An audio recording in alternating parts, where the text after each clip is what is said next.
In this series I will go into further information and detail about why I think 9/11 happened than I ever have before in any of my series, more than the Bin Laden Evil Bastard series, or now Destroy Al Qaeda, or any of the other series of videos that I've done. But we cannot get around the fact that the United States, although it was attacked on 9/11 by a foreign force, in my opinion, of existential threat, that originated from the perennial question of American empire. Did American empire contribute to 9/11? Well, in these two clips that I've found on YouTube, I would seek to put two different views against each other.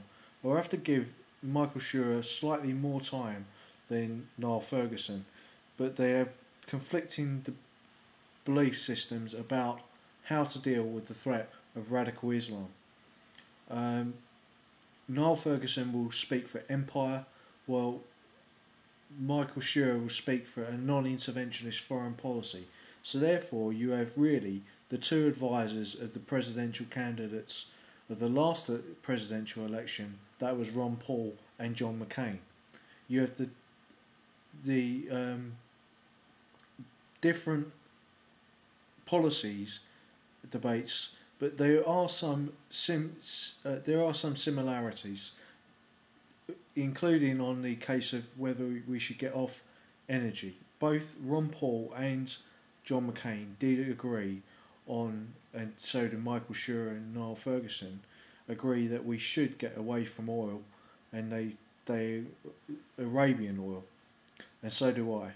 Niall Ferguson has not touched on this subject much, but let's give him a chance, and we'll play Michael Schuerer's video first, soundtrack audio The problem first. for us is that we have not taken the time to read what the enemy has said. During the Cold War, we read every word that was written by Marx or by Lenin or by Stalin, or whatever a Soviet leader said, we followed very closely. There is over 1,000 pages of material directly from Osama bin Laden, and I'm not sure anyone has read it. And if Americans did read it, they would learn that Mr. Clinton, Mr. Bush, and now Mr. Obama have consistently misled them about what the war is about. In that 1,000 pages of material, there's nothing about they're hating us for our freedoms or our liberties, or because there's women in the workplace, or because you or I have a beer after work. It is very substantive issues, from our support for Israel to our presence on the Arab Peninsula, probably most damagingly for America, our support for tyrannies that govern most of the Muslim world. And so I think Americans are woefully misinformed about what this war is about. I'm particularly interested in the support for tyrannies that govern the Muslim world. Now, the Bin Laden family is extremely powerful and influential in Saudi Arabia, but Osama bin Laden seems to be disenchanted with the Saudi regime. Yes, the Bin Laden, you're right. The Bin Laden family is the second wealthiest non-royal family in Saudi Arabia, of the worth of over $20 billion in terms of their businesses. But Bin Laden has turned on the Saudis, the Saudi government, because they are not, in his view, and in view of many Muslims, not Islamic enough. That they are debauched and degenerate and spendthrift, and just taking the side of the United States or other non-Muslim powers rather than defending Muslims. And it's a very powerful argument throughout the Muslim world. And yet the Saudis are subsidizing the spread of the Wahhabi version of Islam, yes, which is very close to yes. The Islamist.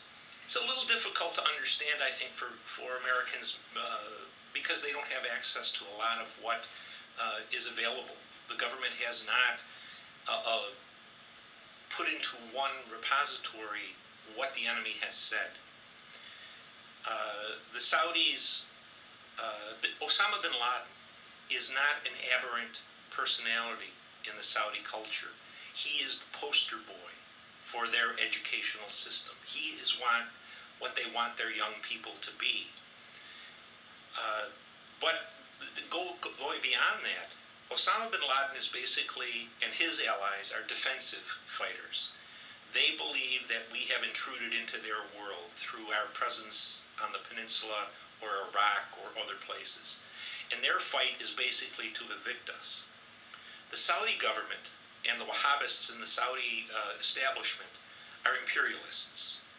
They believe that ultimately the entire Muslim world, or the entire world, has to become Muslim. Christians, Jews, Buddhists are going to have to either convert, accept a kind of secondary citizenship, or just be executed. And in many ways, the Saudi government is far more dangerous to the United States than Osama bin Laden, because they pay for a type of religious education among many sections of the American Muslim community that preaches pure hatred for Jews, for Christians, for democracy. If we're looking for the real opponents of how we live and how we think, it's not Osama bin Laden, it's the Saudi government. And they pay enormous amounts of money around the world to educate young Muslims with that kind of attitude. And yet at the government-to-government level, Saudis and the United States are pretty close allies.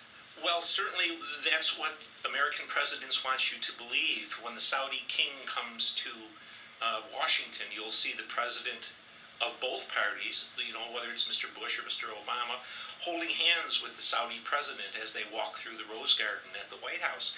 And yet, truth to be told, the growing problem of militancy among American Muslims, among European Muslims, among Muslims in Black Africa, is the direct result of the Saudis spending their profits from oil on inculcating a very anti-Western, anti-Christian, anti-Jewish kind of Islam.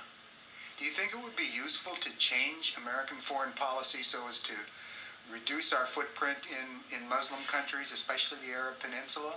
I think our foreign policy is a major motivation for at least Osama bin Laden and his allies. And again, I come back to the written word. If you read what they say, you cannot mistake their focus on the impact of U.S. foreign policy. Should we change it? If it's in our interest to change it, we absolutely should. Is there anything on the Arab Peninsula, for example, that's worth the life of a Marine except for oil? I think at some point we're going to have to begin to look at oil and energy not as a economic problem, but as a threat problem. Thank you very much for your participation. I appreciate it. Yes. And that was Michael Schuerer.